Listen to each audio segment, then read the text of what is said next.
पाहत आहे हसन मुश्रीफ यांनी वाशिमच्या पालकमंत्री पदाची जबाबदारी ही सोडलेली आहे। वाशिमचे पालकमंत्री म्हणून हसन मुश्रीफ यांची नेमणूक करण्यात आलेली होती, मात्र आता त्यांनी वाशिमच्या पालकमंत्री पदाची जबाबदारी ही सोडलेली आहे।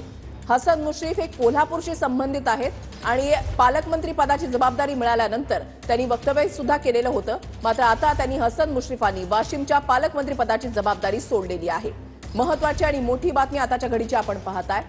रायगड आणि नाशिकच्या पालकमंत्री पदाचा तिढा आता सुटलेला नसताना आता हसन मुश्रीफ यांनी हे असं पाऊल उचलल्यामुळे अनेक सवाल उपस्थित केले जात आहेत। अक्षय मनकणी आमचे प्रतिनिधी या संदर्भातली अधिक माहिती देतील। अक्षय, वृषाली, खरं तर महायुतीमधला पालकमंत्री पदाचा वाद जो आहे तो थांबेनाच झालेला असताना आता मात्र एक वेगळीच बातमी समोर येते की वाशिमचं पालकमंत्री पद जे वैद्यकीय शिक्षण मंत्री आहेत हसन मुश्रीफ यांना दिलेलं गेलेलं होतं, परंतु आता हसन मुश्रीफ यांनी वाशिमचं पालकमंत्री पद जे आहे ती सोडण्याची इच्छा जी आहे ती दर्शवलेली आहे आणि त्या सगळ्या संदर्भात उपमुख्यमंत्री अजित पवार यांच्याशी त्यांनी चर्चा सुद्धा केलेली आहे। राष्ट्रवादीचे दुसरे मंत्री असलेले दत्तामामा भरणे यांच्याकडे कोणत्याच जिल्ह्याची पालकमंत्री पदाची जबाबदारी नाहीये, त्यामुळे वाशिमचं पालकमंत्री पदाची धुरा जी आहे ती आता दत्तामामा भरणे यांच्याकडे जाणार असल्याची माहिती जी आहे ती समोर येताना पाहायला मिळते। खरं तर 6 वेळेसचे आमदार असलेले हसन मुश्रीफ यांना फक्त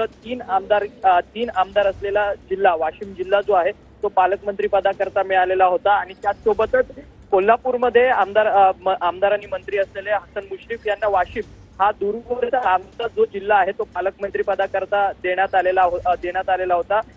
कोल्हापूर ते वाशिमचा प्रवास जो आहे तो जवळपास 600 किलोमीटरचा आहे, त्यामुळे वाशिमचं पालकमंत्री पद मिळाल्यानंतर त्या ठिकाणी प्रवासात येण्या जाण्याकरता 2 दिवस जे आहेत ते हसन मुश्रीफ यांचे जात असल्यामुळे कोल्हापूरमध्ये त्यांच्या मतदारसंघामध्ये त्यांना लक्ष देता येत नसल्यामुळे या कारणास्तव त्यांनी वाशिमचं पालकमंत्री पद जे आहे ते सोडल्याची माहिती जी आहे ती आता समोर येताना पाहायला मिळते। खरं तर महायुतीमध्ये